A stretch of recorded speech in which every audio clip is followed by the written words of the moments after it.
Realtree's Midwest Whitetail is brought to you by Cuddyback, Drake Non-Typical, Easton Arrows, Frigid Forage, Fuse, Grizzly Coolers, Hoyt, and Realtree.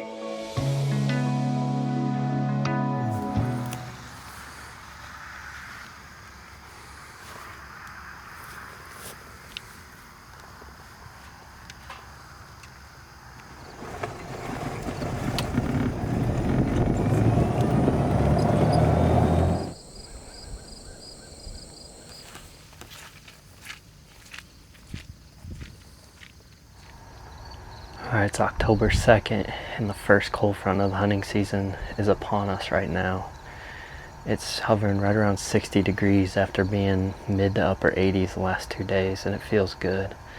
It's been raining most of the day, and actually we had no intentions of hunting tonight. Conditions and temperature and pressure, all that lines up better tomorrow. But Grant and I came out here midday to check cameras just because I like doing it in the rain, not leaving much of a scent trail. And we got out to the spot and just thought, man, it'd be crazy for us to not hunt here. The wind is perfect, the access is really good. This blind, Grant and I set up less than a week ago. We assembled it and brought it out here and set it up right on the edge of this bean field. And I don't love hunting out of blinds, but this farm doesn't have any tree options, so I'm forced to find other ways to hunt it, and this is one of them.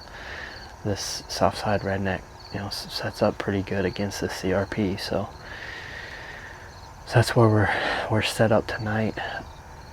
The main target for tonight and for the season really is a really big deer. In fact, it's probably the biggest deer I've ever hunted. It's a deer I've known about for a couple of years now. I believe he's a 5.5-year-old, and I've known about him since he was a 3-year-old. And I'm going to do my best to explain this situation because it's a little bit unique. And the reason is, like any big deer, a lot of people know about him, and a lot of people are hunting him in this area. And one of those being a buddy of mine on a neighboring property.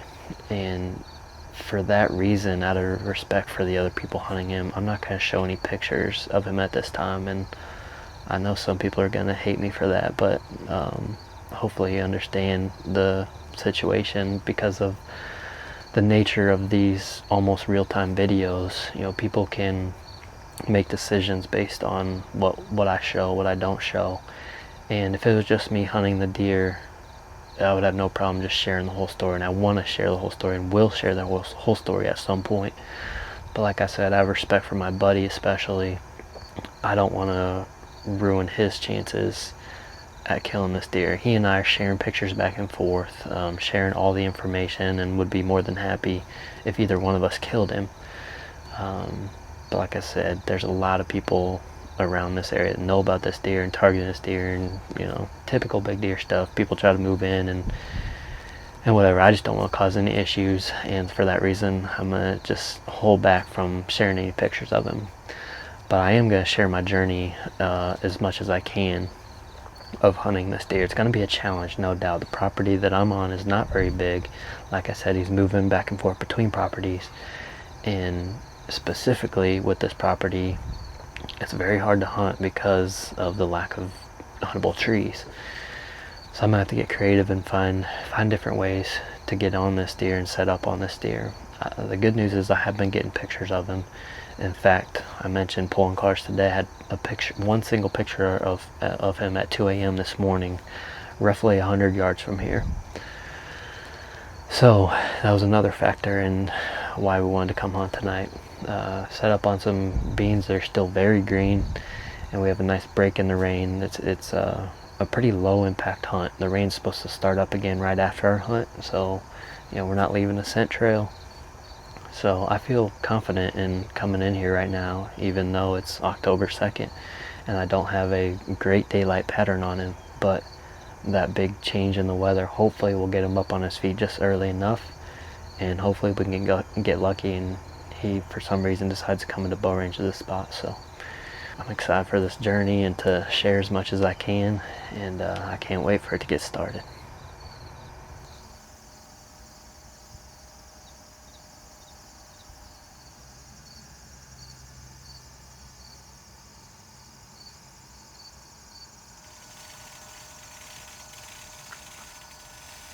That is sick. Dude, they're coming right to us. You're good right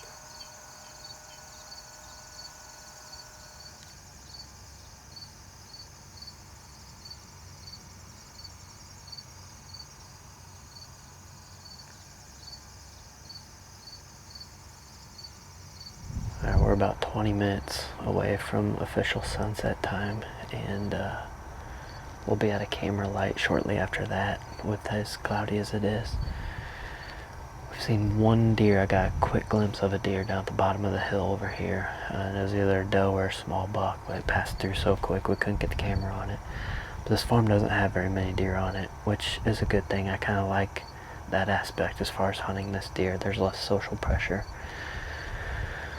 But we only need to see one, so it's fine that we haven't seen much so far. Hopefully this last half hour will be good, and hopefully we can finish the night out strong. It's supposed to start raining shortly after that too.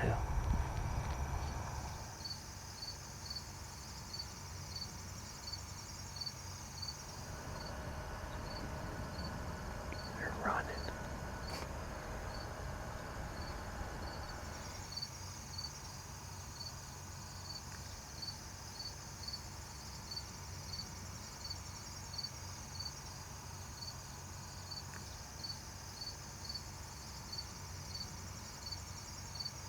Alright, we're just at the end of camera light right now, so we're going to try to pack up as quickly and quietly as possible and get out of here before any deer actually make it to this field. And I love the fact that it's about to rain too, in the next 20 to 30 minutes to really erase anything we've done and get rid of our scent. You know, there's a lot of things that are outside of my control with this deer, with him going between different properties and a lot of people hunting him. But my goal is just to eliminate any mistakes on my end and control what I can on this small property. So let the chess match begin. Tomorrow's conditions look good. I'm going to be right back out here in a different spot with a different wind. So we'll check back in tomorrow.